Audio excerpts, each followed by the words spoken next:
சற்று நேரம் அமைதியாக அமர்ந்திருந்து அமைதிக்குள் வசிக்கின்ற கடவுளுடைய தூய பிரசன்னத்தை சற்று நேரம் அமைதியில் நாங்கள் உணர முயற்சி எடுப்போம்.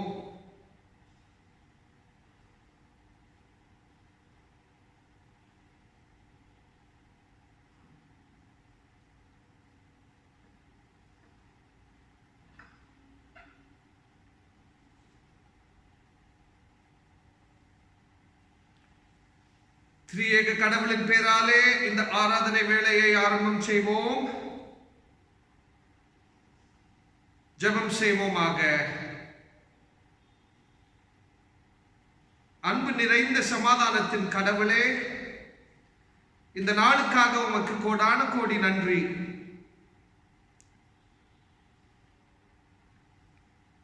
மிகவும் விபரீதமான கொடூரமான நிலைமையில் நாங்கள் வாழ்ந்து கொண்டிருக்கின்றோம். பயமானது நம்முடைய உள்ளங்களில் அதிகமாய் இருக்கின்றது. பதட்டமானது நாம் யாவரும் முழுங்குபடி நம்மை சுற்றுச்சூழலில் கலந்து இருக்கின்றது. அன்புள்ள கடவுளே, இது அனைத்தையும் நீங்கள் அறிந்திருக்கின்ற கடவுள். இந்த உலகத்தில் வாழ்கின்ற பொழுது இது அனைத்தையும் நீங்கள் உணர்ந்த கடவுள். நீர்தான் நியாயத்தின் கடவுளாக, அன்பின் கடவுளாக, சமாதானத்தின் கடவுளாக திரும்பியும் செயல்பட வேண்டும். நாங்களும் அதை பிரதிபலிக்க வேண்டும் என்ற ஒரு உணர்ச்சியில் நாங்கள் இங்கு கூடியிருக்கின்றோம். உம்முடைய இரக்கத்தை நாங்கள் இந்த வழிபாடு நிமித்தம் அறிந்து கொள்ள, புரிந்து கொள்ள, உள்வாங்க, அதை போல அன்புள்ள கடவுளே, விசேஷ விதத்தில் உம்மை சார்ந்த உக்ரானத்துவத்தை நாங்கள் உணரும்படி, உள்வாங்கும்படி கிருபை செய்யுங்கள். இந்த வழிபாடை உடைய பாதத்தில் வைத்து எல்லா விதத்திலும் நீங்கள் நடத்துவீர் என்ற நம்பிக்கையில் மீட்பரானவராகிய இயேசு கிறிஸ்துவின் நாமத்தில் மன்றாடுகின்றோம். ஆமென்.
வென்றேறி போகவே வென்றேறி போ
மன்றாடுவோம். கடவுள் ஆவியாய் இருக்கிறார். அவரை தொழுது கொள்கின்றவர்கள் ஆவியோடும் உண்மையோடும் அவரை தொழுது கொள்ள வேண்டும். நம்முடைய பிதாவாகிய கடவுளாலும் கர்த்தராகிய இயேசு கிறிஸ்துவினாலும் உங்களுக்கு கிருபையும் சமாதானமும் உண்டாவதாக. இது கர்த்தர் உண்டு பண்ணின நாள், இதில் களி கூர்ந்து மகிழ கடவோம். ஆண்டவரே, எங்கள் உதடுகளை திறந்தருளும். அப்பொழுது எங்கள் வாய் குடியேறிக்கும். பிதாவுக்கும் குமாரனுக்கும் பரிசுத்த ஆவியுக்கும் மகிமை உண்டாவதாக. ஆதியிலும் இப்பொழுதும் எப்பொழுதுமான சதா காலங்களில் மகிமை உண்டாவதாக. ஆமென். திரியேக கடவுளை போற்றுவோம். சேனைகளின் கடவுளாகிய கர்த்தரே, நீர் பரிசுத்தர், பரிசுத்தர், பரிசுத்தர். வானமும் பூமியும் இந்த மகிமையினால் நிறைந்திருக்கின்றன. உன்னதத்திலே ஓசன்னா. கர்த்தரின் நாமத்தினாலே வந்தவர் மகிமையினால் தோற்கடிக்கப்பட்டவர். உன்னதத்திலே ஓசன்னா. கடவுளே, நீர் பரிசுத்தர். கடவுளே, நீ பரிசுத்தர். சர்வ வல்லவரே, நீர் பரிசுத்தர். சர்வ வல்லவரே, நீ பரிசுத்தர். சாவாமையுடையவரே, நீர் பரிசுத்தர். சாவாமுடையவரே, நீ பரிசுத்தர். ஆண்டவரே, எங்களுக்காக சிலுவையில் அறையுண்ட எங்கள் மீட்பரே, எங்கள் மேல் கிருபையாயிரும். ஆண்டவரே, எங்களுக்காக சிலுவையில் அறையுண்ட மீட்பரே, எங்கள் மேல் கிருபையாயிரும். பரிசுத்த ஆவியாகிய ஆண்டவரே, எங்கள் மேல் கிருபையாயிரும். பரிசுத்த ஆவியாகிய ஆண்டவரே, எங்கள் மேல் கிருபையாயிரும். ஆண்டவரே, எங்கள் ஜெபங்களையும் இந்த ஆராதனை வேளையும் ஏற்றுக்கொண்டு எங்கள் மேல் கிருபையாயிரும். ஆண்டவரே, எங்கள் மேல் மனதுருகி எங்கள் மேல் கிருபையாயிரும். கடவுளை நோக்கி மன்னிப்புக்காக ஏங்குவோம்.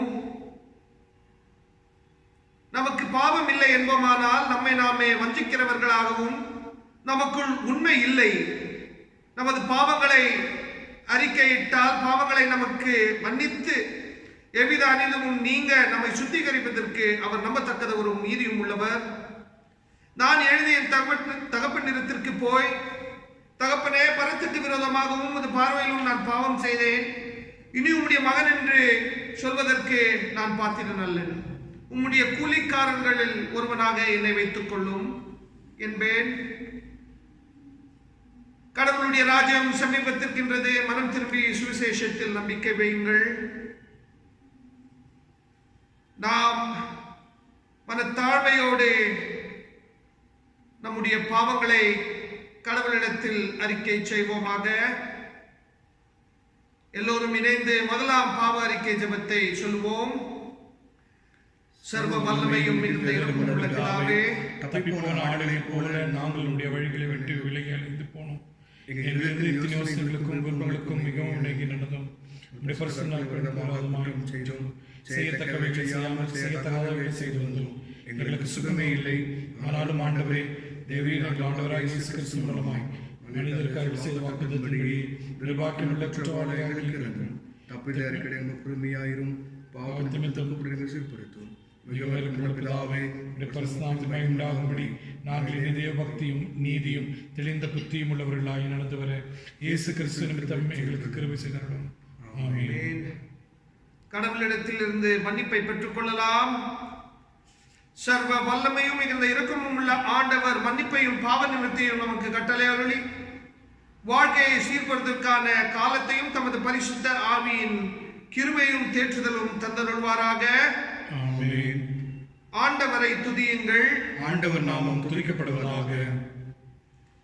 இந்த நாளுக்குரிய கடவுளுடைய வார்த்தைகள் இப்பொழுது படிக்கப்படும். முதலாம் வேத பாடமாக யாத்திரையாகமம் 18ஆம் அதிகாரம் வசனங்கள் 13 முதல் 27 முடிய. Exodus chapter 18 verses from 13 to 27. மறுநாள் மோசே ஜனங்களை நியாயம் விசாரிக்க உட்கார்ந்தான். ஜனங்கள் காலமே துவக்கி சாயங்காலம் மட்டும் மோசேக்கு முன்பாக நின்றார்கள். ஜனங்களுக்கு அவன் செய்த யாவையும் மோசேயின் மாமன் கண்டு, நீர் ஜனங்களுக்கு செய்கிற இந்த காரியம் என்ன? நீர் ஒன்றியாய் உட்கார்ந்திருக்கவும் ஜனங்கள் எல்லாரும் காலமே துவக்கி சாயங்காலம் மட்டும் உமக்கு முன்பாக நிற்கவும் வேண்டியது என்ன என்றான். அப்பொழுது மோசே தன் மாமனை நோக்கி, தேவனிடத்தில் விசாரிக்கும்படி ஜனங்கள் என்னிடத்தில் வருகிறார்கள். அவர்களுக்கு யாதொரு காரியம் உண்டானால் என்னிடத்தில் வருகிறார்கள். நான் அவர்களுக்குள்ள வழக்கை தீர்த்து தேவ கட்டளையையும் அவருடைய பிரமாணங்களையும் தெரிவிக்கிறேன் என்றான். அதற்கு மோசேயின் மாமன், நீர் செய்கிற காரியம் நல்லதல்ல. நீரும் உம்மோடு இருக்கிற ஜனங்களும் தொய்ந்து போவீர்கள். இது உமக்கு மிகவும் பாரமான காரியம். நீர் ஒருவராய் அதை செய்ய உம்மாலே கூடாது. இப்பொழுது என் சொல்லை கேளும். உமக்கு ஒரு ஆலோசனை சொல்லுகிறேன். தேவனும் உம்மோடு கூட இருப்பார். நீர் தேவ சந்நிதியில் ஜனங்களுக்காக விசேஷித்தவைகளை தேவனிடத்தில் கொண்டு போய் கட்டளையையும் பிரமாணங்களையும் அவர்களுக்கு வெளிப்படுத்தி அவர்கள் நடக்க வேண்டிய வழியையும் அவர்கள் செய்ய வேண்டிய காரியத்தையும் அவர்களுக்கு தெரியப்படுத்தும். ஜனங்கள் எல்லாருக்குள்ளும் தேவனுக்கு பயந்தவர்களும் உண்மையுள்ளவர்களும் பொருளாசையை வெறுக்கிறவர்களுமான திறமையுள்ள மனிதரை தெரிந்து கொண்டு அவர்களை 1000 பேருக்கு அதிபதிகளாகவும் 100 பேருக்கு அதிபதிகளாகவும் 50 பேருக்கு அதிபதிகளாகவும் 10 பேருக்கு அதிபதிகளாகவும் ஏற்படுத்தும். அவர்கள் எப்பொழுதும் ஜனங்களை நியாயம் விசாரித்து பெரிய காரியங்கள் யாவும் உம்மிடத்தில் கொண்டு வரட்டும். சிறிய காரியங்கள் யாவும் தாங்களே தீர்க்கட்டும். இப்படி அவர்கள் உம்மோடே கூட இந்த பாரத்தை சுமந்தால் உமக்கு லகுவாயிருக்கும். இந்த பிரகாரம் நீர் செய்வதும் இப்படி தேவன் உமக்கு கட்டளையிடுவதும் உண்டானால் உம்மாலே தாங்கக்கூடும். இந்த ஜனங்கள் எல்லாரும் தாங்கள் போகும் இடத்துக்கு சுகமாய் போய் சேரலாம் என்றான்.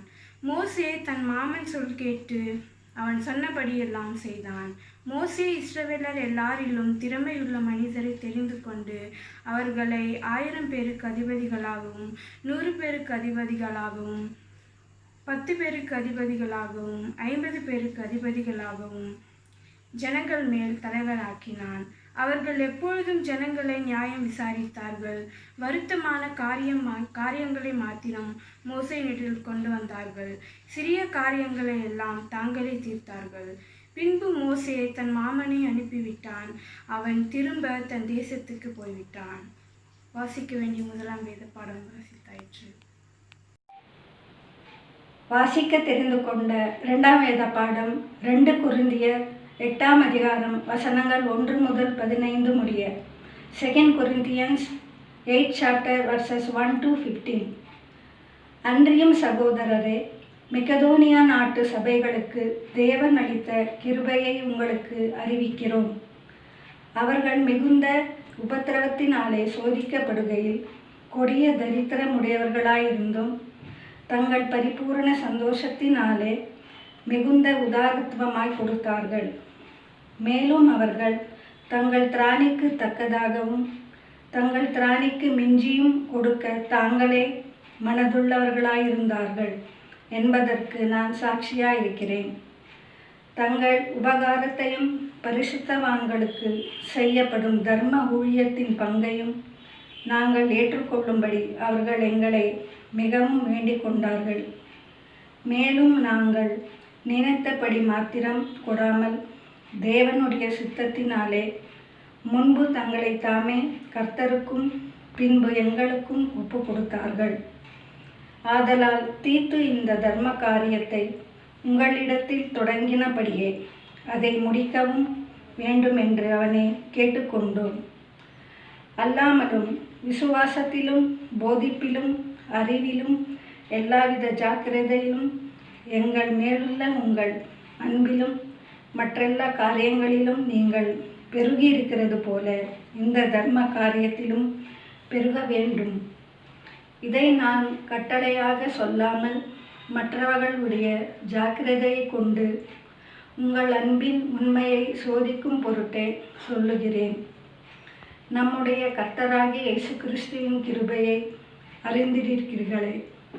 அவர் ஐஸ்வர்யம் உள்ளவராயிருந்தும் நீங்கள் அவருடைய தரித்திரத்தினாலே ஐஸ்வர்யவான்களாகும்படி உங்கள் நிமித்தம் தரித்திரரானாரே. இதை குறித்து என் யோசனையை உங்களுக்கு அறிவிக்கிறேன்.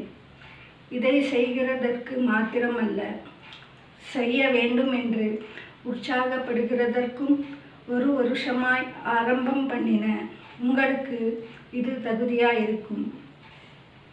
ஆகையால் அதை இப்பொழுது செய்து நிறைவேற்றுங்கள். கொடுக்க வேண்டும் என்கிற விருப்பம் உண்டாயிருந்தது போல உங்களுக்கு உள்ளவைகளில் எடுத்து அதை நிறைவேற்றுதலும் உண்டாவதாக. ஒருவனுக்கு மன விருப்பம் இருந்தால் அவனுக்கு இல்லாததின் படியல்ல, அவனுக்கு உள்ளதின்படியே அங்கீகரிக்கப்படும். மற்றவர்களுக்கு சகாயமும் உங்களுக்கு வருத்தமும் உண்டாகும்படியல்ல, சமநிலையில் இருக்கும்படியாகவே சொல்லுகிறேன். எப்படியெனில், மிகுதியாய் சேர்த்தவனுக்கு அதிகமானதும் இல்லை, கொஞ்சமாய் சேர்த்தவனுக்கு குறைவானதும் இல்லை என்று எழுதியிருக்கிற பிரகாரம் சமநிலை பிரமாணத்தின்படியே அவர்களுடைய செல்வம் உங்கள் வறுமைக்கு உதவும்படிக்கு இக்காலத்திலே உங்களுடைய செல்வம் அவர்களுடைய வறுமைக்கு உதவுவதாக. வாசிக்க தெரிந்து கொண்ட 2வது பாடம் வாசித்தாயிற்று. பரிசுத்த மத்திய எழுதின சுவிசேஷம் 25ஆம் அதிகாரம் 14 முதல் 30 வரை. பரிசுத்த மத்தியேயு 25ஆம் அதிகாரம் 14 30. அன்றியும் பரலோக ராஜ்யம் புரதேசத்துக்கு பிரயாணமாய் போகிற ஒரு மனுஷன் தன் ஊழியக்காரரை அழைத்து தன் ஆஸ்திகளை அவர்கள் வசமாய் ஒப்பு கொடுத்தது போல் இருக்கிறது. அவனவனுடைய திறமைக்கு தக்கதாக ஒருவனிடத்தில் 5 தாலந்தும், ஒருவனிடத்தில் 2 தாலந்தும், ஒருவனிடத்தில் 1 தாலந்துமாக கொடுத்து உடனே பிரயாணப்பட்டு போனான். 5 தாலந்தை வாங்கினவன் போய் அவைகளை கொண்டு வியாபாரம் பண்ணி வேறு 5 தாலந்தை சம்பாதித்தான். அப்படியே 2 தாலந்தை வாங்கினவனும் வேறு 2 தாலந்தை சம்பாதித்தான். 1 தாலந்தை வாங்கினவனோ போய் நிலத்தை தோண்டி தன் எஜமானுடைய பணத்தை புதைத்து வைத்தான். வெகு காலமான பின்பு அந்த ஊழியக்காரனுடைய எஜமான் திரும்பி வந்து அவர்களிடத்தில் கணக்கு கேட்டான். அப்பொழுது 5 தாலந்தை வாங்கினவன் வேறு 5 தாலந்தை கொண்டு வந்து, ஆண்டவனே, 5 தாலந்தை என்னிடத்தில் ஒப்புவித்தீரே, அவைகளை கொண்டு இதோ வேறு 5 தாலந்தை சம்பாதித்தேன் என்றான். அவனுடைய எஜமான் அவனை நோக்கி, நல்லது, உத்தமமும் உண்மையும் உள்ள ஊழியக்காரனே, கொஞ்சத்திலே உண்மையாயிருந்தாய், அநேகத்தின் பேரில் உன்னை அதிகாரியாக வைப்பேன், உன் எஜமானுடைய சந்தோஷத்திற்குள் பிரவேசி என்றான். 2 தாலந்தை வாங்கினவனும் வந்து, ஆண்டவனே, 2 தாலந்தை என்னிடத்தில் ஒப்புவித்தீரே, அவைகளை கொண்டு இதோ வேறு 2 தாலந்தை சம்பாதித்தேன் என்றான். அவனுடைய எஜமான் அவனை நோக்கி, நல்லது, உத்தமமும் உண்மையும் உள்ள ஊழியக்காரனே, கொஞ்சத்திலே உண்மையாயிருந்தாய், அநேகத்தின் மேல் உன்னை அதிகாரியாக வைப்பேன், உன் எஜமானுடைய சந்தோஷத்திற்குள் பிரவேசி என்றான். 1 தாலந்தை வாங்கினவன் வந்து, ஆண்டவனே, நீர் விதைக்காத இடத்தில் அறுக்கிறவரும் தெளிக்காத இடத்தில் சேர்க்கிறவருமான கடினமான மனுஷன் என்று அறிவேன். ஆகையால் நான் பயந்து போய் உமது தாலந்தை நிலத்தில் புதைத்து வைத்தேன், இதோ உம்முடையதை வாங்கிக் கொள்ளும் என்றான். அவனுடைய எஜமான் பிரதித்திரமாக, பொல்லாதவனும் சோம்பலுமான ஊழியக்காரனே, நான் விதைக்காத இடத்தில் அறுக்கிறவன் என்றும் தெளிக்காத இடத்தில் சேர்க்கிறவன் என்றும் அறிந்திருந்தாயே. அப்படியானால் நீ என் பணத்தை காசுக்காரர் வசத்தில் போட்டு வைக்க வேண்டியதாய் இருந்தது. அப்பொழுது நான் வந்து என்னுடையதை வட்டியோடே வாங்கி கொள்ளுவேனே என்று சொல்லி அவனிடத்தில் இருக்கிற தாலந்தை எடுத்து 10 தாலந்துள்ளவனுக்கு கொடுங்கள். உள்ளவனவனோ அவனுக்கு கொடுக்கப்படும், பரிபூரணம் அடைவான். இல்லாதவன் இடத்திலிருந்து உள்ளதும் எடுத்து கொள்ளப்படும். பிரயோஜனமற்ற ஊழியக்காரனாகிய இவனை புறம்பான இருளிலே தள்ளி போடுங்கள், அங்கே அழுகையும் பற்கடிப்பும் உண்டாயிருக்கும் என்றார். வாசிக்க வேண்டிய வேத பாடம் வாசித்தாயிற்று. மூவர் கடவுளின் திருப்பெயராலே உங்கள் யாவரையும் வாழ்த்தி வரவேற்கின்றேன். இந்த வாய்ப்பினை கொடுத்த திருச்சபையின் ஆயருக்கும் பரிபாலன குழுவுக்கும் அங்கத்தினருக்கும் எனது வாழ்த்துக்களை தெரிவித்துக் கொள்கின்றேன். வேண்டிக் கொள்வோம். எங்கள் கண்முறையும் மீட்பருமாகிய கடவுளே, அடியரின் வாயின் சொற்களும் இந்த தியானத்தை கேட்போர் இருதயம் உமது சமூகத்தில் பெரியாயிருப்பதாக. ஆமென். கிறிஸ்துவுக்குள் அன்பானவர்களே, இன்று தென்னிந்திய திருச்சபை நமக்கு கொடுத்திருக்கிற தலைப்பு பொறுப்பாண்மை, பொறுப்புல வள மேலாண்மை. Stewardship or responsible resource management. இந்த stewardship என்ற பதம் திருமறையில் அதிக இடங்களில் வராமல் இருந்தாலும் stewardship அல்லது பொறுப்பாண்மையின் முக்கியத்துவத்தை நாம் திருமறையில் அநேக இடங்களில் பார்க்கலாம். stewardship என்ற பதம் கிரேக்க மொழியிலிருந்து நமக்கு கொடுக்கப்பட்டிருக்கிறது. oikos and nomos. oikos என்றால் வீட்டு காரியங்கள், nomos என்றால் ஆளுகை. The word stewardship is given to us from a Greek word oikos and nomos, which means oikos as household and nomos as law and rule. கிறிஸ்துவத்திலே பொறுப்பாண்மை என்பது மற்றவர்களுடைய மீட்புக்காகவும் மற்றவர்களுடைய வாழ்வை உயர்த்துவதற்காகவும் நாம் பயன்படுத்த வேண்டும். In Christianity, stewardship should be mainly concerned with improving the lives of people. திருமறையில் பொறுப்பாண்மை என்பது நாம் ஆதியாகமம் 2ஆம் அதிகாரம் 15ஆம் வசனத்திலே பார்க்கலாம். கடவுள் ஆதாமை நோக்கி, நீ இந்த ஏதேன் தோட்டத்தை பண்படுத்தவும் பாதுகாக்கவும் சொல்லுகிறார். நாம் சிறு வயதிலிருந்தே நம்முடைய பொருட்களை பத்திரமாக வைக்க கற்கின்றோம். We learn over time to be responsible of the things that belong to us. ரோம ஆட்சியின் கீழ் வீட்டு வேலைக்காரர்களுக்கு பொறுப்பாண்மை அல்லது ஸ்டீவர்ட்ஷிப் என்ற பதவி கொடுக்கப்பட்டிருந்தது. பொறுப்பாண்மையின் முக்கிய பண்புகள் என்னவென்றால் தன்னலமற்ற சேவை மற்றும் நிலத்தன்மை, இன்னொன்று மற்றவர்களை ஏற்றுக்கொள்ளுதல். நாம் எப்பொழுதும் நமக்கு என்ன வேண்டும், நமக்கு என்ன இருந்தால் போதும் என்ற யோசனையில் இராமல் மற்றவர்களுக்கும் தேவையானதை கொடுத்து அதில் எதுவும் லாபம் பார்க்காத இருக்க வேண்டும். The main characteristics of stewardship is selfless giving, sustainability and inclusiveness. நாம் படிக்க கேட்ட திருமறை பகுதியில் யாத்திராகமும் 18ஆம் அதிகாரம் வசனங்கள் 13 முதல் 17 வரை, இதிலிருந்து நாம் கற்றுக்கொள்ள வேண்டிய விஷயம் decentralization of leadership. நம்மளுடைய தலைமைத்துவத்தை மற்றவர்களுக்கு பகிர்ந்து கொடுப்பது. எல்லா மனிதனும் திறனுள்ளவன், எல்லா மனிதனும் மற்றவர்களுக்கு உதவி செய்ய திறனோடு இருக்கின்றான். நாம் தலைமைத்துவத்தை மற்றவர்களுக்கு பிரித்து கொடுக்கும் போது கூட்டுறவை உருவாக்குகின்றோம், உறவை வளர்க்குகின்றோம். When we delegate the work of the leadership, we get a better output, we create fellowship and build our relationship. தலைமைத்துவத்தை ஏன் பிரித்து கொடுக்க வேண்டும்? எல்லா மனிதனுக்கும் பார்வைகளின் வேறுபாடு இருக்கின்றது. நாம் அனைவரும் ஒன்றே போல் யோசிப்பதில்லை, ஒன்றே போல் செயல்களை செய்வதில்லை. ஒவ்வொரு மனிதனும் ஒவ்வொரு விதத்தில் வகைப்படுகின்றார்கள். நாம் எப்பொழுதும் மற்றவர்களிடம் இருந்து கற்றுக்கொள்ளலாம். நாம் படிக்க கேட்ட வேத பகுதியிலே மோசே ஒரு இஸ்ரவேலனாய் இருந்தும் கடவுளால் தெரிந்து கொள்ளப்பட்டவனாய் இருந்தும் அவனுடைய மாமனார் எத்ரோ ஒரு யூதன் அல்லாதவனாய் இருந்தும் அவனிடம் அவர் சொன்ன வார்த்தைகளையும் ஆலோசனைகளையும் கேட்டுக்கொண்டார். We can always learn from heathens. Moses also learned some suggestions from Jethro, who was not Israelite.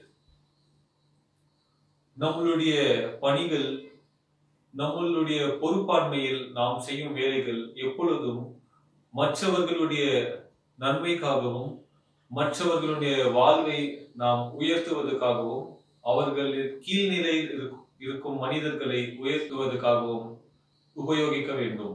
We should always think that the labor we do should be for the betterment of the people. எல்லா மனிதரும் வெவ்வேறு திறன்கள் கொண்டவர். பொறுப்பாண்மையில் இருக்கும் பொழுது நம்முடைய திறன்களை கடவுளின் ராஜ்யத்தை இந்த பூமியில் அழைப்பதற்காகவும் இங்கு வாழும் மனிதர்களை கடவுளின் ராஜ்யத்தில் சேர்ப்பதற்காகவும் நாம் பயன்படுத்த வேண்டும். All men are different in their capabilities, and these capabilities should be used for expansion of God's reign. வாசிக்க கேட்ட நிருப பகுதியிலே 2 கொரிந்தியர் 8ஆம் அதிகாரம் 1 முதல் 15ஆம் வசனத்தில் நாம் பார்க்கும் பொழுது, மக்கதோனியர்கள் மற்றவர்களின் நலனுக்காகவும் திருச்சபைக்காகவும் ஊழியத்திற்காகவும் தங்களால் முடிந்த அளவும் தங்களுக்கு மிகுந்த அளவும் கொடுத்தார்கள். The Macedonians gave beyond what they had. நாம் இந்த பகுதியை படித்து பார்க்கும் பொழுது மக்கதோனியர்கள் கடவுளுக்காக கொடுத்தார் என்று நாம் புரிந்து கொள்கிறோம். ஆனால் மக்கதோனியர்கள் ரோம ராஜ்யத்தின் அரசாங்க பணிக்காகவும் ரோம ராஜ்யத்தின் அரசாங்கத்துக்காகவும் காசு கொடுக்க வேண்டும் என்று கட்டாயத்தில் இருந்தார்கள். இதனால் அவர்களுக்கு கிடைத்த ஒரே ஒரு பயன் என்னவென்றால் வறுமை நின்று காப்பாற்றப்பட்டார்கள். The Macedonians were forced to give for the work of the Roman government and also to fill the treasury of the government. And the only thing they enjoyed was hospitality from the Roman soldiers and the government. இந்த அதிகாரத்தில் நாம் பார்க்கும் பொழுது யூத தலைவர்களும் ரோம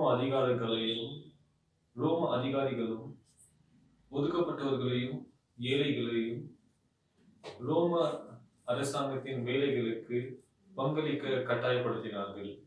The Jewish leaders and the Roman government forced the poor and the oppressed to contribute for the local work. Corinth நகரத்திலே அநேகர் செழித்து வாழ்ந்தார்கள். அநேக பணக்காரர்களும் வியாபாரிகளும் இருந்தார்கள். ஆனால் அவர்கள் ஏழையின் வாழ்க்கையும் ஒதுக்கப்பட்டவர்களின் வாழ்க்கையும் குறித்து கவலைப்படவில்லை. Many people were prospered in the city of Corinthians, but they did not filter down to see the prosperity of others.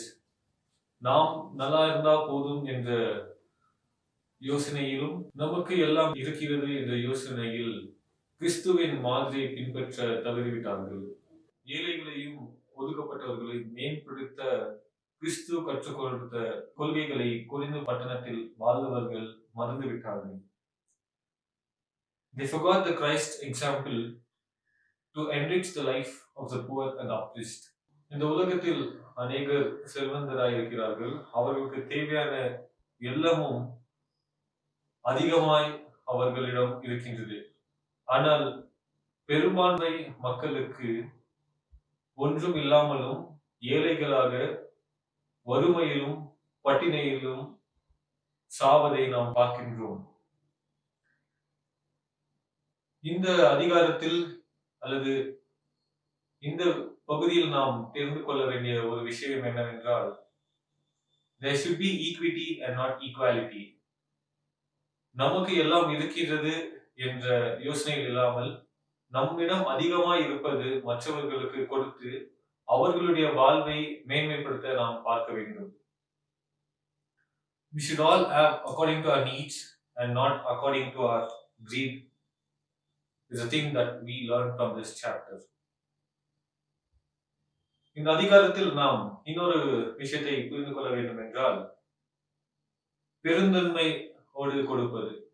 இந்த அதிகாரத்தில் நாம் கற்றுக்கொள்ள வேண்டிய ஒரு விஷயம், நம்மிடம் அதிகமாய் இருப்பதை மற்றவர்களுக்கு பெருந்தன்மையாக கொடுக்க வேண்டும்.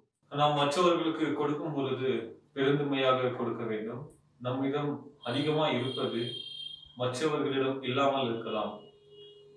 இந்த பேண்டமிக்கில் நாம் பார்க்கும் பொழுது அநேக ஏழைகளுக்கு அரிசி மற்றும் பருப்பு அவர்களுக்கு தேவையான எல்லா விஷயங்களையும் காரியங்களையும் செய்து கொடுத்தார்கள்.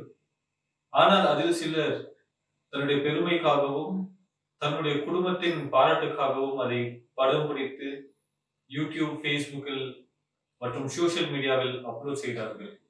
நாம் மற்றவர்களுக்கு உதவி செய்யும் பொழுது அல்லது மற்றவர்களுக்கு தேவையான காரியங்களை செய்யும் பொழுது நாம் பெருமை இல்லாமல் செய்து பெருந்தன்மையாய் செய்ய வேண்டும். நமக்கு பப்ளிசிட்டி வேண்டும் என்று, நமக்கு மற்றவர்கள் பாராட்ட வேண்டும் என்று யோசிக்காமல் இல்லாதவர்களுக்கு இல்லாததை நம்மால் முடிந்த அளவு கொடுக்க வேண்டும். எல்லோரும் தன் திறனுக்கேற்ற தன்னார்வமாக கடவுளுக்கு கொடுத்தார்கள். ஆனால் இன்றைய காலத்திலே அநேகர் தங்களிடம் இருப்பதை நீங்கள் கொடுங்கள், கடவுள் உங்களுக்கு அதிகமாய் கொடுப்பார் என்ற யோசனைக்குள் நம் கிறிஸ்தவர்களை தள்ளுகிறார்கள். நாம் யாத்ராகமும் உபாகமும் நூல்களில் பார்க்கும் பொழுது இஸ்ரவேலர்கள் கடவுளின் கோயிலை கட்டுவதற்காக தன்னார்வமாக தன்னிடத்தில் இருப்பதை கொண்டு வந்து கொடுத்தார்கள். கடவுளின் ஊழியத்தை தாங்கவும் கடவுளின் ஊழியத்துக்காகவும் நாம் தன்னார்வமாக அவன் திறனுக்கேற்று கொடுத்தால் போதும். ஒருவரின் கட்டாயத்தினாலும் ஒருவரின் மேனிபுலேஷனாலும் நாம் கொடுக்க வேண்டியதில்லை. அநேகர் என்ன சொல்கிறார்கள் என்றால், நாம் எவ்வளவு கடவுளுக்கு கொடுக்கிறோமோ கடவுள் அதுக்கு அதிகமாய் நமக்கு கொடுப்பார் என்று நாம் கேட்கின்றோம். கடவுள் காசை விரும்புவர் அல்ல. நாம் எப்பொழுதும் மற்றவர்களுக்கு தருவதை அல்லது கொடுப்பதை பற்றி பேசும் பொழுது சமத்துவத்தை பற்றி பேசுகின்றோம். ஆனால் சமத்துவம் இல்லாமல் எல்லோருக்கும் பங்கிட வேண்டும்.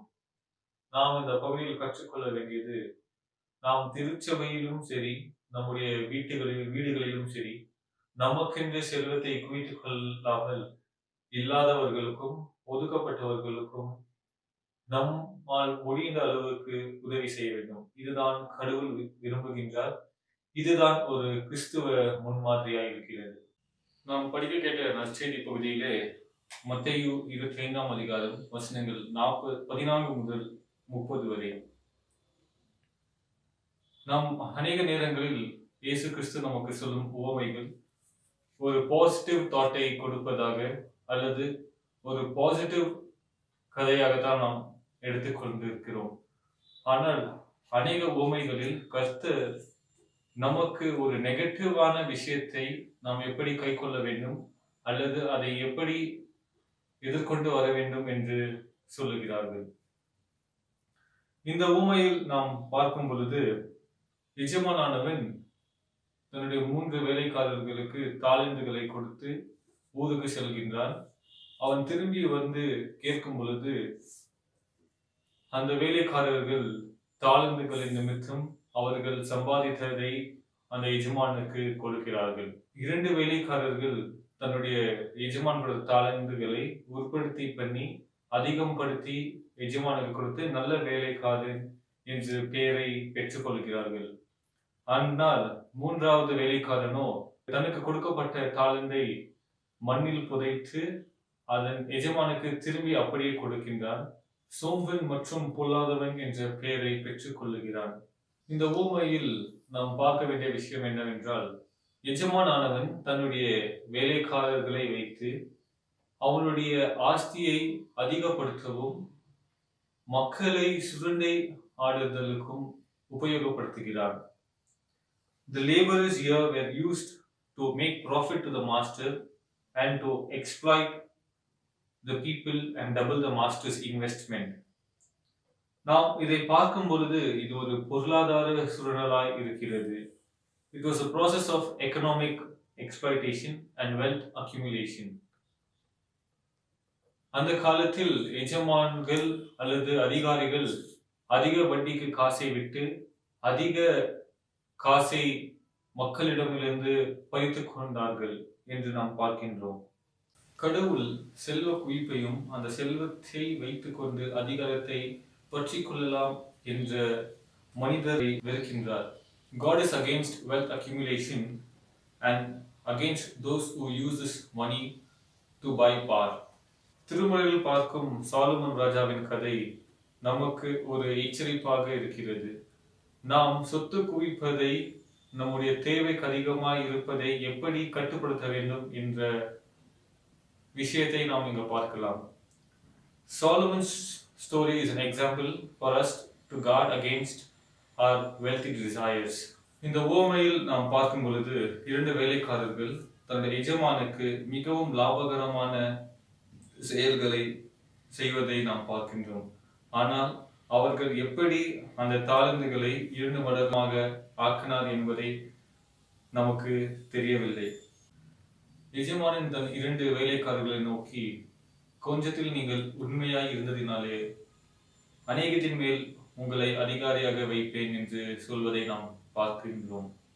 இது நமக்கு என்னத்தை நினைவூட்டுகிறது என்றால், இந்த 2 வேலைக்காரர்களும் தன்னுடைய எஜமானின் உலகத்தில் இன்னும் கைதியாகவும் அடிமையாகவும் இருப்பதை நாம் புரிந்து கொள்ளலாம். When the master says, I will put you in charge of many things, it also reminds us that they are still captives and slaves in their world controlled by their masters. இயேசு கிறிஸ்துவின் பார்வையாளர்கள் அநேகர் விவசாயியாய் இருந்தார்கள். அவர்களுக்கு பூமியானது கனியையும் நல்லதையும் கொடுத்தது. காசானது இயற்கைக்கு மாறானதாக இருந்தது. The money was mostly a natural thing and the earth gave them good things and fruits for the living things. அந்த காலத்தில் காசானது வட்டியினாலும் மோசடியினாலும் சம்பாதிக்கப்பட்டிருந்தது. இந்த உவமையில் நாம் பார்க்கும் பொழுது 3வது வேலைக்காரன் தனக்கு கொடுக்கப்பட்ட தாளந்தை பூமியில் புதைக்கிறது எதை குறிக்கின்றது என்றால், மோசமான வழியில் அல்லது அநியாய வழியில் நாம் சம்பாதிப்பது நல்லது அல்ல என்று குறிக்கிறது. Burying the talent in the soil is a symbolic representation which symbolizes that the money earned through unhealthy means is not fertile. மத்தேயு 25ஆம் அதிகாரம் 24ஆம் வசனத்தில் நாம் பார்க்கும் பொழுது இந்த 3வது வேலைக்காரன் எஜமானை நோக்கி, நீ ஒரு கடின இருதயம் உள்ளவன் என்று சொல்வதை நாம் பார்க்கின்றோம். இதை கொண்டு இந்த 3வது வேலைக்காரன் தன் எஜமானுடைய முகத்தடியை கிழிக்கிறதை நாம் பார்க்கின்றோம். எப்படி என்றால், இந்த எஜமானானவன் தன் விதிக்காத இடத்திலிருந்தும் தனக்கு அல்லாத இடத்தில் இருந்தும் தனக்கு தேவையானதை எடுத்துக் கொள்வதை நாம் படிக்க கேட்டோம். The slave here unmasked that the master makes profit from the lands and from the labors which are not his. இந்த அநியாய வழியில் பணத்தை சம்பாதிக்க விருப்பம் இல்லாத வேலைக்காரன் தனக்கு கொடுக்கப்பட்ட தாளந்தை பூமியில் புதைக்கின்றான். இதன் வாயிலாக எஜமானனும் அவனுடைய மற்ற வேலைக்காரர்களும் விவசாயிகளும் ஒதுக்கப்பட்டவர்களையும் கீழே தாழ்த்தப்பட்டவர்களையும் மோசடி செய்யாமல் அவர்களை சுரண்டாமல் இருப்பதற்காகத்தான் 3வது வேலைக்காரன் தனக்கு கொடுக்கப்பட்ட தாளந்தை பூமியில் புதைக்கின்றான் என்று நாம் நம்பலாம். Unwilling to participate in the exploitation of others, the 3rd servant hid the talent in the ground. இதன் பிறகு நாம் பார்க்கும் பொழுது எஜமானன் தனது 3வது வேலைக்காரனை பார்த்து, பொல்லாதவனும் சோம்பலும் உடையவனே என்று சொல்லுகிறார். மற்ற வேலைக்காரர்களை நோக்கி இவனிடம் இருந்த தாளந்தை எடுத்து அவர்களுக்கு கொடுத்து, நான் உனக்கு அதிகமாய் கொடுப்பேன் என்று சொல்வதை நாம் பார்க்கின்றோம். இது நமக்கு எப்படி இருக்கிறது என்றால், இந்த உலகம் எப்படி உண்மையாக செயல்படுகிறது என்று நாம் புரிந்து கொள்ளலாம். When the master takes a single talent from the servant and gives it to the other servant who is regarded as his colleague and exploiting the people, we understand how the real world works. இது நமக்கு ஒரு எச்சரிக்கை கதையாய் இருக்கிறது. மற்றும் இந்த உலகம் பணக்காரர்களினாலும் செல்வந்தர்களினாலும் எப்படி கட்டுப்பாட்டுக்குள் இருக்கிறார் என்று நாம் புரிந்து கொள்ளலாம். உலகத்தின் அதிகாரங்களையும்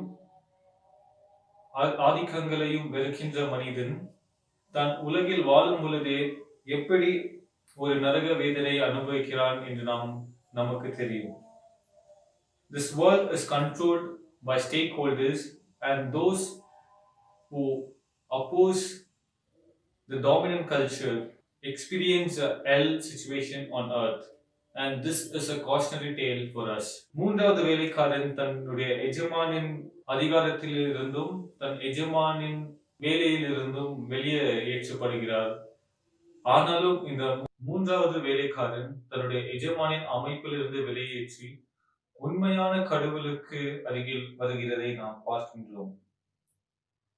The slave is kicked out from the master's system and is getting closer to God.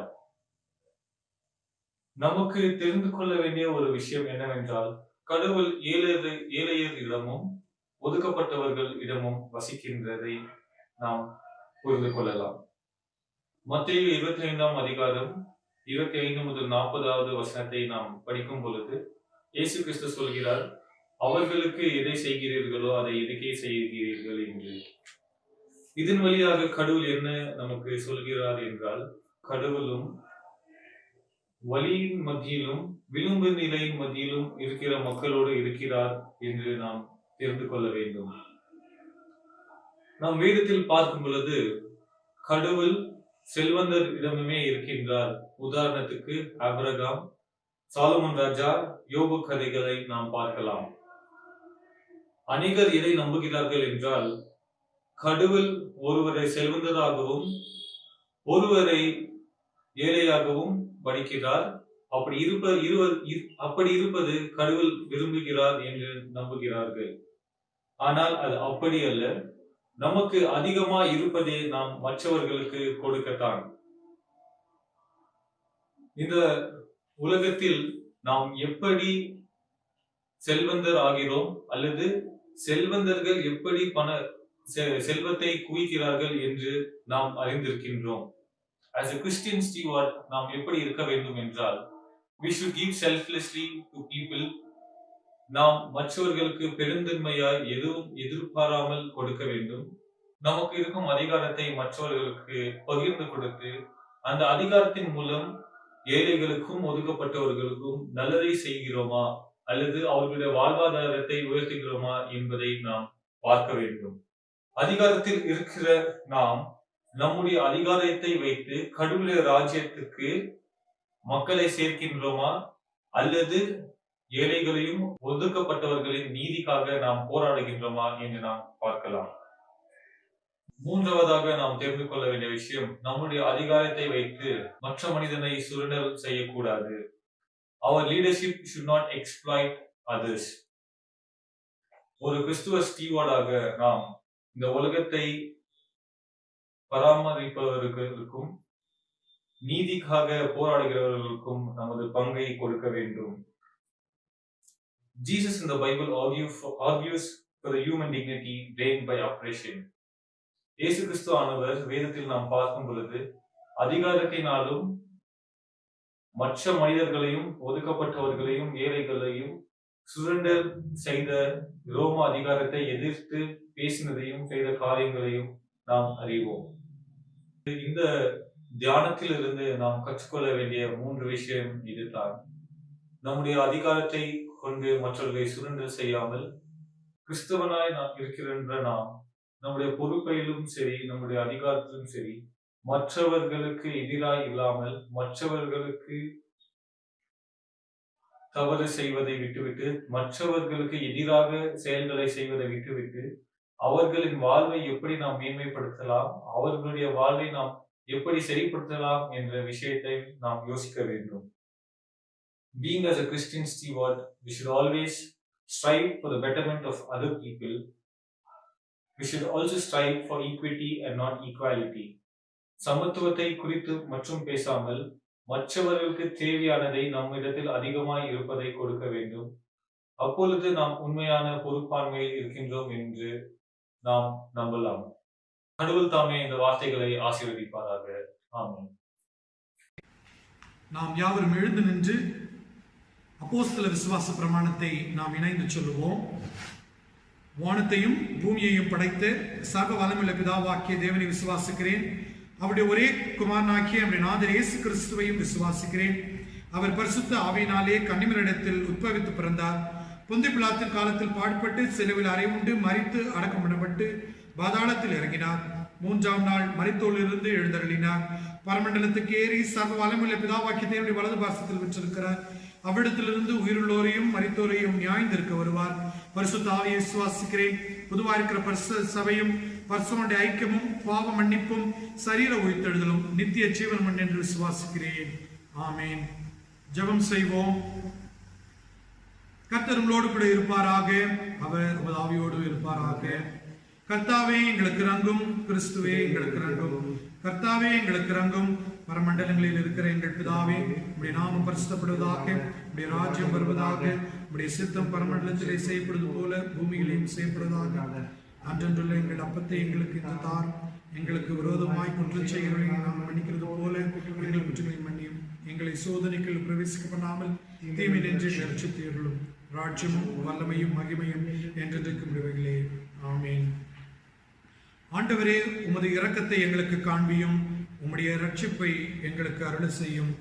ஆண்டவரே, எங்களை ஆள்பவர்களை வழிநடத்தும். அவர்களுக்கு பரத்திலிருந்து வரும் ஞானத்தை கொடுத்தருளும். உம்முடைய பணிவிடக்காரருக்கு நீதியை திருப்பியும்.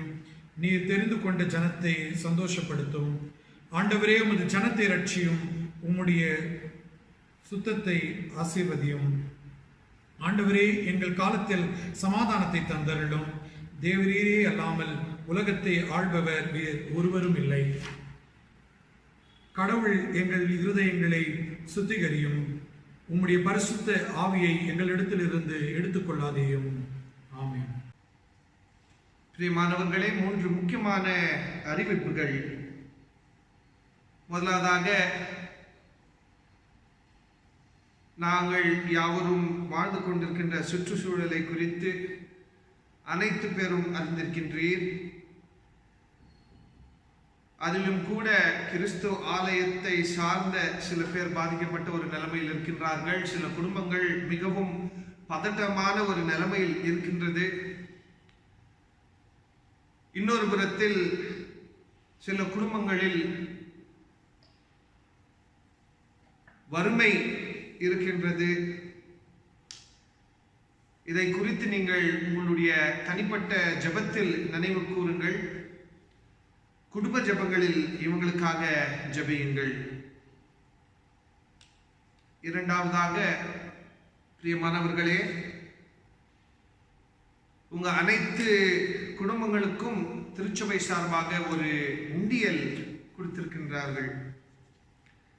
இந்த உண்டியல் திருச்சபையிலிருந்து யாராவது ஒருத்தர் வந்து உங்க இல்லத்திலிருந்து வாங்கும்படி நாங்கள் எண்ணிக்கொண்டிருக்கின்றோம்.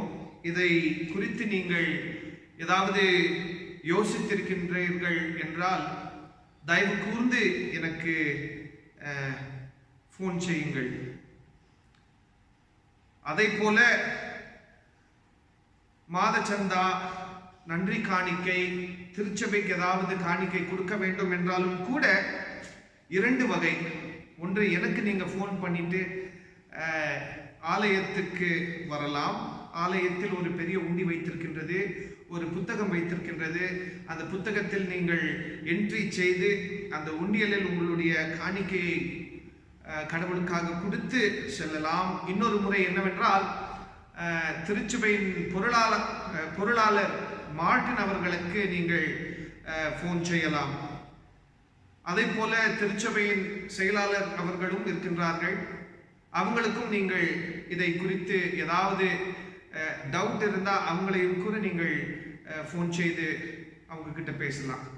தயவு கூர்ந்து இந்த சில காரியங்களை மனதில் வைத்துக் கொள்ளுங்கள். திருச்சபையில் பல முயற்சிகளை எடுத்துக்கொண்டிருக்கின்றோம். இதற்கு உங்களுடைய காணிக்கைகள் மிகவும் உதவியாக இருக்கும். கடவுள் தான் உங்கள் அனைத்து பேரையும் ஆசீர்வதித்து வழிநடத்த வேண்டும். திருச்சபை உங்களுக்காக ஜெபித்துக் கொண்டிருக்கின்றது. உங்களுடைய நன்மைகளை குறித்து எண்ணிக்கொண்டிருக்கின்றது. தொடர்ந்து திருச்சபைக்காக உங்களுடைய எண்ணங்கள், உங்களுடைய ஜெபங்கள் மிகவும் முக்கியமாக இருக்கின்றது. நன்றி.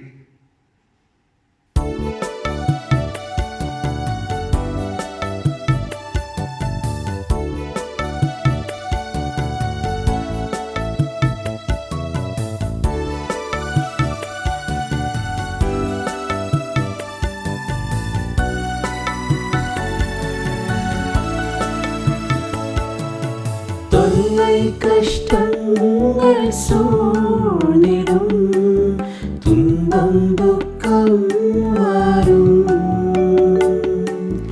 இன்பத்தில் துன்பம் நேரிடும், இருளாய் தோன்றும் எங்கும் சோதனை வாரும் வேளையில் சொல் கேட்கும் செவியிலே பரத்திலிருந்து ஜெயம் வரும், பரிமை காக்க வல்லோ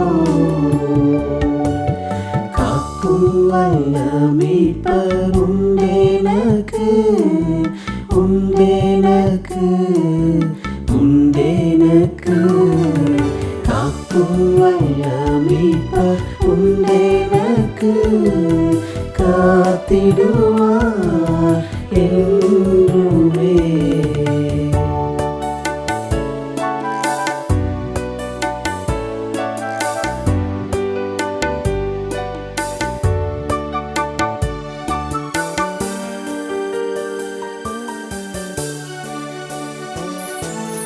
ஐயம் இருந்ததோ காலத்தில் ஆவி குறைந்ததா,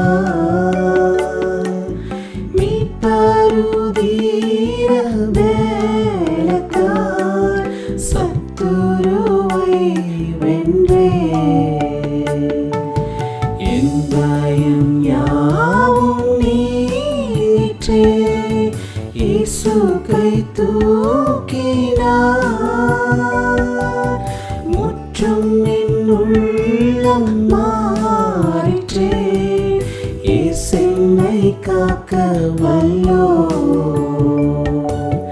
காக்கும் வல்ல மீட்பர் உண்டேனக்கு உண்டேனக்கு உண்டேனக்கு காக்கும் வல்ல மீட்பர் உண்டேனக்கு காத்திடுவார் என்றுமே.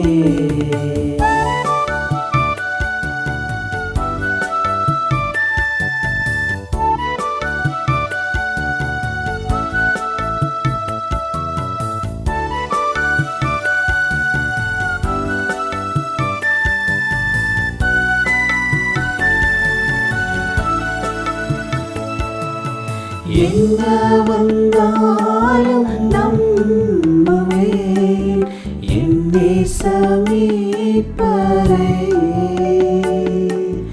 யார் கைவிட்டாலும் பின் செல்வேன் எனது இயேசுவை, அகல ஆழ உயரமாய் எவ்வள வந்து என்ன துன்பங்கள் வந்தாலும் அவர் என்னை கைவிட மாட்டார், காக்கும் வல்ல மீட்பர் உண்டேனக்கு உண்டேனக்கு உண்டேனக்கு காக்கும் வல்ல மீட்பர் உண்டேனக்கு காத்திடுவார் என்றுமே காத்திடுவார் என்றுமே.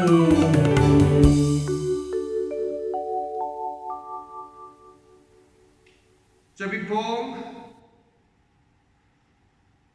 அன்புள்ள கடவுளே, இந்த வழிபாடுக்காக உமக்கு கோடான கோடி நன்றி. இந்த வழிபாடு நிமித்தம் அன்புள்ள கடவுளே,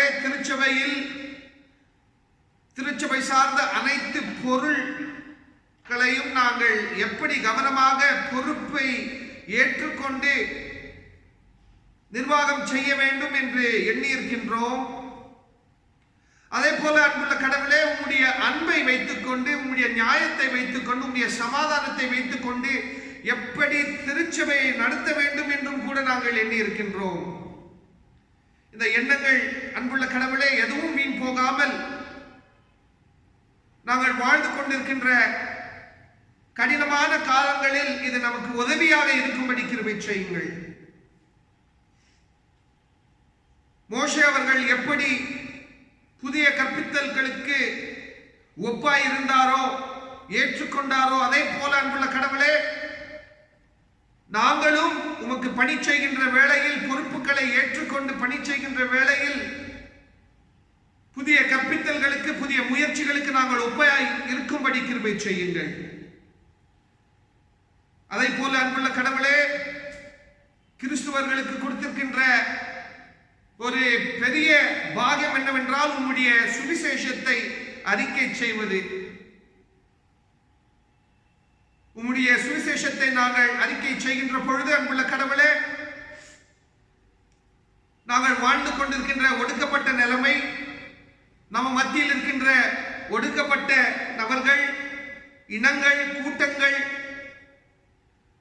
இவங்கள் அனைவரையும் நாங்கள் ஞாபகத்தில் வைத்துக்கொண்டு, நீங்களும் இப்படியாப்பட்ட ஒரு கூட்டத்தில் இருந்து, இடத்தில் இருந்து இந்த உலகத்துக்கு புதிய புரட்சிக்கு காரணமாக இருந்திருக்கின்றீர். இதை நாங்கள் உணரும்படி, இதை போல நாங்களும் செயல்படும்படி கிருபை செய்யுங்கள். அன்புள்ள கடவுளே, திருச்சபையில் இருக்கக்கூடிய அனைத்து குடும்பங்களுக்கும் ஜெபிக்கின்றோம். பயத்தை நீக்குங்கள், நம்பிக்கையின் தூணாக நீங்கள் செயல்படுங்கள், ஆரோக்கியத்தின் கருவாக நீங்கள் வழிநடத்துங்கள். அன்புள்ள கடவுளே, குடும்பங்களில் உம்முடைய நியாயமும் சமாதானமும் தொடர்ந்து நிலைத்திருக்க அதை நம்பி அதற்குள் உங்கள் யாவரும் கைகொண்டு வாழும்படி கிருபை செய்யுங்கள். இந்த நிலைமை மாறும் என்ற உறுதியான பற்றோடு நாங்கள் முன்செல்ல கிருபை செய்யுங்கள். இந்த திருச்சபையின் அனைத்து போக்குகளையும் உடைய பாதத்தில் வைத்து எல்லா விதத்திலும் நீங்கள் நடத்துவீர் என்ற நம்பிக்கையில் இந்த ஜெபத்தை மீட்பரானவராக இயேசு கிறிஸ்துவின் நாமத்தில் மன்றாடுகின்றோம். ஆமென். எல்லோரும் இணைந்து சொல்லலாம். என் ஆத்துமாவே கர்த்தரை ஸ்தோத்திரி, என் முழு உள்ளமே பரிசுத்த நாமத்தை ஸ்தோத்திரி. என் ஆத்துமாவே கர்த்தரை ஸ்தோத்திரி, கர்த்தர் செய்திருக்கின்ற சகல உபகாரங்களை மறவாதே. ஆமென். நம்பிக்கையோடு ஆசீர்வாதத்தை பெற்றுக்கொள்ளலாம்.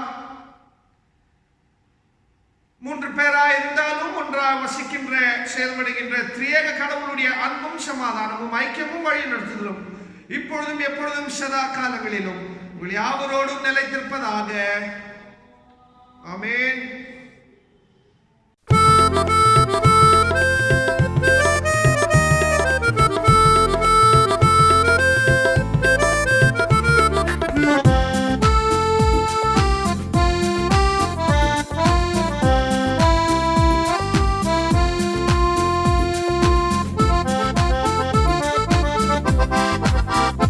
இந்த நாவில் பொது பாட்டு இந்த நேசு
இயேசு தருகிறார்.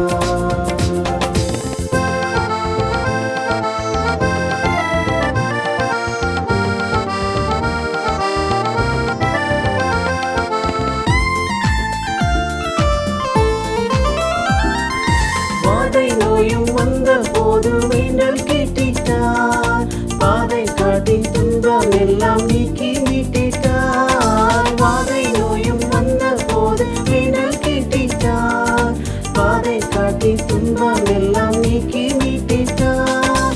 ஆனந்தம் கொள்ளுவேன் அவரை நான் பாடுவேன் உயிருள்ள நாள் வரையில்.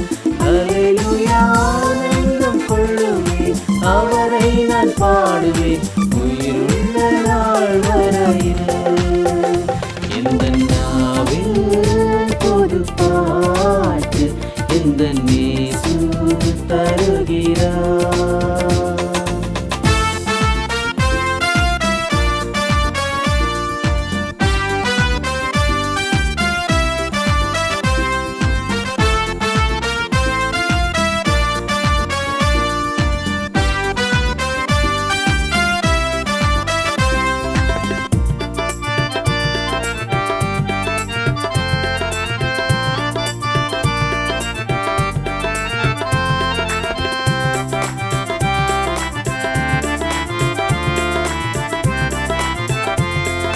சேற்றில் விழுந்த என்னை அவர் தூக்கி எடுத்தார், நாற்றமெல்லாம் ஜீவ ரத்தம் கொண்டு மாற்றினார். சேற்றில் விழுந்த என்னை அவர் தூக்கி எடுத்தார், நாற்றமெல்லாம் ஜீவ ரத்தம் கொண்டு மாற்றினார்.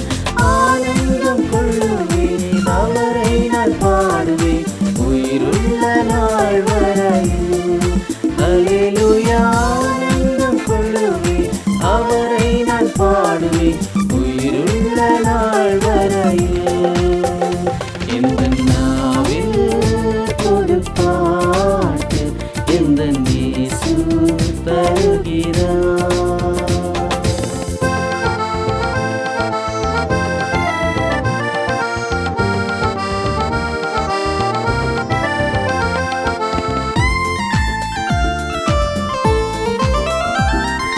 தந்தை தாயும் நண்பருற்றார் யாவுமாயினார், நிந்தை தாங்கி எங்கும் அவர் மேன்மை சொல்லுவேன். தந்தை தாயும் நண்பருற்றார் யாவுமாயினார், நிந்தை தாங்கி எங்கும் அவர் மேன்மை சொல்லுவேன்.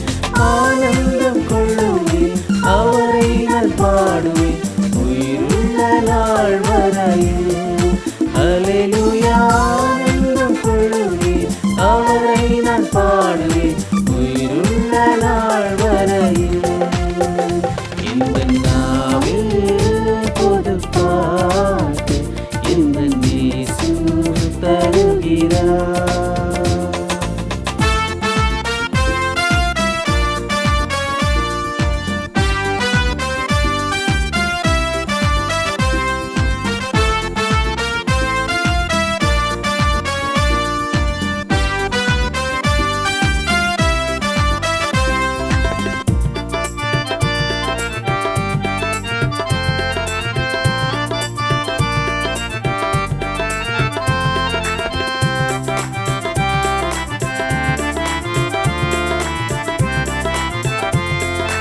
இவ்வுலக பாடு என்னை என்ன செய்திடும், அவ்வுலக வாழ்வை காண காத்திருக்கிறேன். இவ்வுலக பாடு என்னை என்ன செய்திடும், அவ்வுலக வாழ்வை காண காத்திருக்கிறேன். ஆனந்தம் கொள்ளுவேன் அவரை நான் பாடுவேன் உயிருள்ள நாள் வரையில். அல்லேலூயா. ஆனந்தம் கொள்ளுவேன் அவரை நான் பாடுவேன் உயிருள்ள நாள் வரையில். இந்த நாவில் பொது பாட்டு எந்த இயேசு தருகிறார்.